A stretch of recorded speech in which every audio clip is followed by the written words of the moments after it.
Hi everyone, it's Andre Alfonso over here. Thanks a lot for coming to our session in Melbourne on Tuesday. I thought I'd do a quick summary of the key elements of what we covered just as a way to remind you of the key aspects of our conversation during the session. I started off by talking about the four truths of sales based on all of the experience that we have gathered over the last 30 or so years.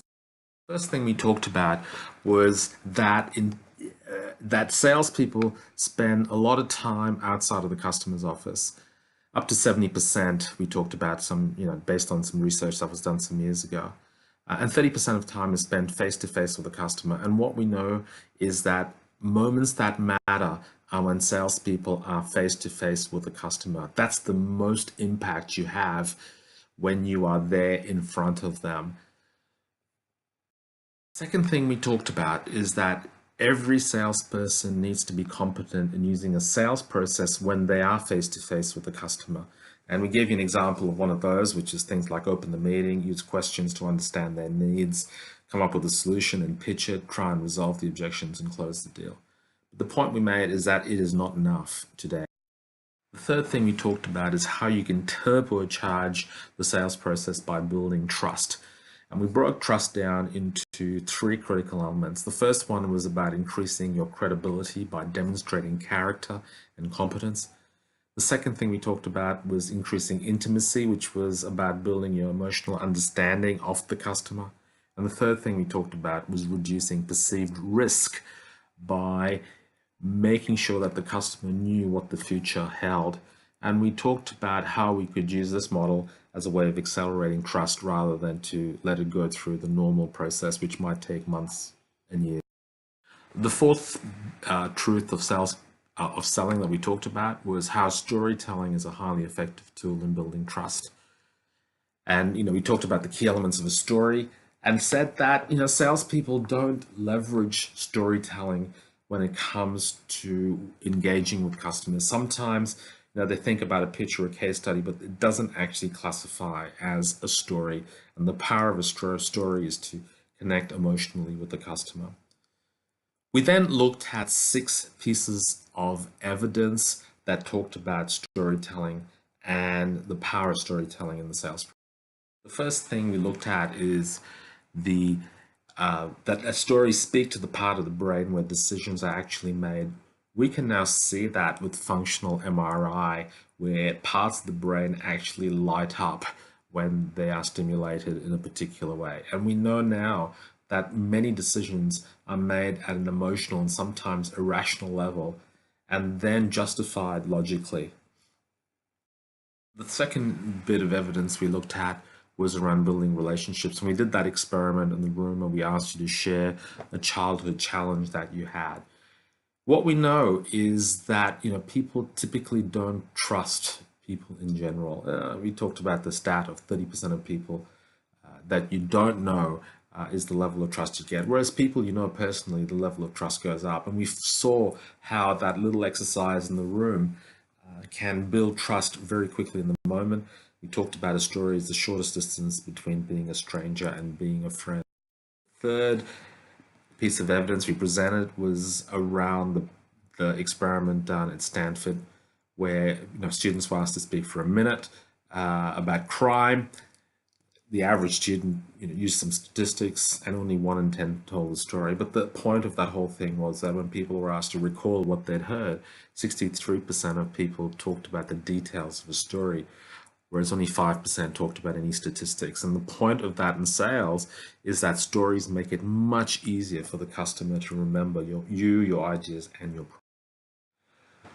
The fourth evidence construct that we presented to you was that customers want to know more stories. A lot of sales managers have said to us that, hey, customers aren't really interested in stories. They just want to get to the point and that's it. Well, we know from a lot of the research that is not in fact the case, that customers want to know more stories from you. Talking about your company, how it was founded, who you are as a person and what you stand for, how the product or service you're selling actually came about, and the sort of expectations they might have of you in the company. The fifth thing we talked about was how stories create meaning. And we looked at doing that experiment where we talked about the triangles and the circles in the room. And then we shared Finding Nemo, Up, and Toy Story 3, where, these fictional bits of film actually stirred us emotionally. And the whole point of that is that great salespeople use stories to create emotional meaning, not just provide information. And we know salespeople get very caught up in providing, features and benefits and a lot of information, but not really touching the emotional. The last bit of evidence we looked at, which was fascinating, was the eBay study, where people actually took random objects and assigned stories to them, and when they sold them on eBay, the price went up by 2,800%. Incredibly powerful how stories actually increase the perceived value of the product you're selling. We then talked about the big assumption that has set the paradigm for us over the last years. I call it the flawed assumption. And really what that means is the studies that were done, again, 40 years ago, was all about the logical model. And the logical model is very simply, you engage with the customer, you ask questions to understand their needs, you present a solution, you do the pitch, and then you close the business. What we know now with all of the science that we have access to is that is no longer enough. And that's hence the purpose of our session, is what's got you here won't take you there. The world is flat. We believed for many years, until 500 years ago, when Ferdinand Magellan sailed supposedly over the side of the earth. We now have evidence and scientific proof to prove that storytelling engages people's hearts and minds. And we talked about two types of storytelling that we do here at Ariel. We come from a pedigree where we use theater as our metaphor for getting people to practice and build the skill of storytelling. And we split storytelling in two bits, which is strategic storytelling, which is, like the conductor on the side. It's very planned and organized, and you know when you're going to pitch it.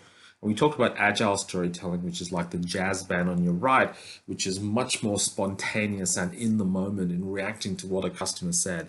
We talked about that both have a position, and those are some of the things that we teach salespeople to use and build the skills of in our program. We talked about, the program that's coming up in the 15th of May in Melbourne. We said, don't just believe us, experience us in Melbourne.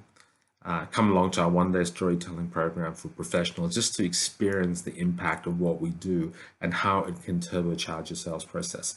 So that's a summary of what we covered. I hope you found it useful. Thank you for your time once again.